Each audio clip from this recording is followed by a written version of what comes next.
যোগ্য বিবেচিত হয়েছেন তাদের বয়স 25 থেকে 60 বছরের মধ্যে হতে হবে, আগেই বলা আছে। কেন্দ্রীয় বা রাজ্য সরকার, কোন বিধিবদ্ধ সংস্থা, সরকারি আন্ডারটেকিং, পঞ্চায়েত, পৌরসভা, সরকার, সরকারি সাহায্যপ্রাপ্ত শিক্ষা প্রতিষ্ঠান অর্থাৎ শিক্ষক, শিক্ষাকর্মী, স্থায়ী সরকারি চাকরিতে নিযুক্ত থাকেন বা পেনশনার্স আসবে না যেহেতু 60 ঊর্ধ্ব, এটা ইরেলিভেন্ট, এরা এই বেনিফিটের মধ্যে পড়ছেন না। তাছাড়া যারা আয়কর প্রদান করেন, অর্থাৎ এখন আয়করের ঊর্ধ্ব সীমা হচ্ছে 12 লক্ষ টাকা বছর। 12 লক্ষ টাকা পেরিয়ে গেলে আয়কর দিতে হয়। যে পরিবার আয়কর দেন, অর্থাৎ যার বাৎসরিক আয় 12 লক্ষ টাকা, সেই পরিবার এই কর্মসূচি অন্তর্ভুক্ত হওয়ার সুযোগ পাবেন না। এবং যে মহিলা নিজে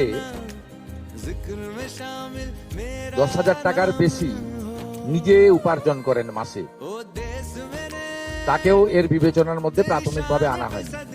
কিন্তু এক্ষেত্রে যারা ক্যাজুয়াল, কন্ট্রাকচুয়াল, মানে বাড়ির পুরুষ মানুষরা, তাদের বাড়ির পরিবারের স্ত্রী বা অন্যরা বিবেচিত হবেন।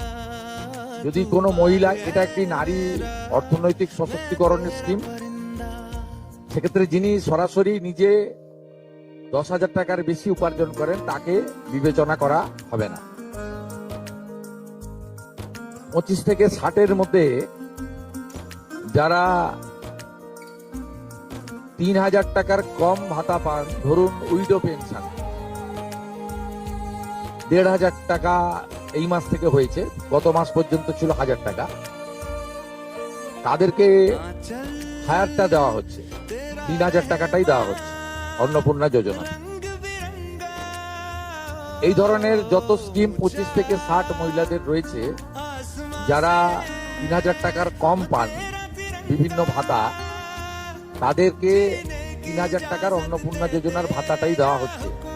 এক্ষেত্রে দুটি ক্ষেত্রে আমরা শিথিল করছি। একটা হচ্ছে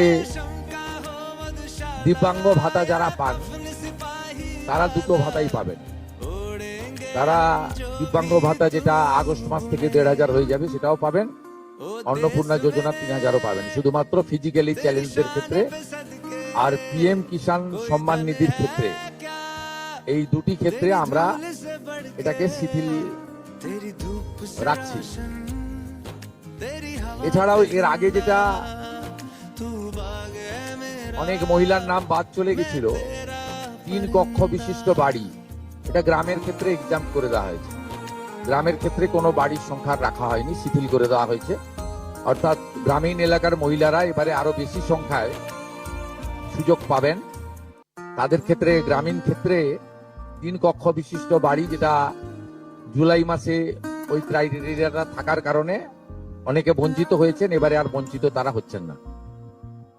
এবং শুধুমাত্র জমির পরিমাণের ক্ষেত্রেও যে 7টি কর্পোরেশন রয়েছে, সেখানে শুধুমাত্র 50 ডেসিমেলের বেশি জমির মালিকানা যারা কর্পোরেশন এলাকা, কলকাতা, হাওড়া কর্পোরেশন এলাকা 7টি, পৌর এলাকা এবং গ্রামীণ এলাকাতে ছাড় দেওয়া হয়েছে জমির পরিমাণের ক্ষেত্রে। এর ফলেও আরো অধিক সংখ্যক মহিলা, গ্রামীণ মহিলারা বিশেষ করে, এবারে আপনার অর্থ পাওয়ার ক্ষেত্রে সুযোগ পাবেন। আমরা সরকারি অর্থ, নারী সশক্তিকরণ, নারীর অর্থনৈতিক ক্ষমতা বৃদ্ধি, এই লক্ষ্য রেখে প্রকৃত প্রাপকদেরকে আমরা দেব। এবং প্রাথমিকভাবে সংখ্যাটা 17 তারিখে মাননীয় মন্ত্রী মালতী রায় মহোদয় আপনাদের জানিয়ে দেবেন। 17 তারিখ বিকেলে। আমি সংখ্যাটা বলছি না, কিন্তু যে কয়েক লক্ষ মহিলা তারা জুলাই মাসে অর্থ থেকে বঞ্চিত হয়েছিলেন, 3 কক্ষ বিশিষ্ট বাড়ি বা জমির পরিমাণ ইত্যাদির কারণে, তাদের ম্যাক্সিমামটাই এবারে আমরা সংযুক্ত করে দিয়েছি। তাই আমি বিশ্বাস করি যে আগস্ট মাসে প্রদেয় অর্থে 100% না হলেও 99% প্রকৃত প্রাপকদের হাতে আমরা পৌঁছে দিতে পারবো। এবং এর সাথে সাথে অভিযোগ পোর্টালও চালু করে দেবেন,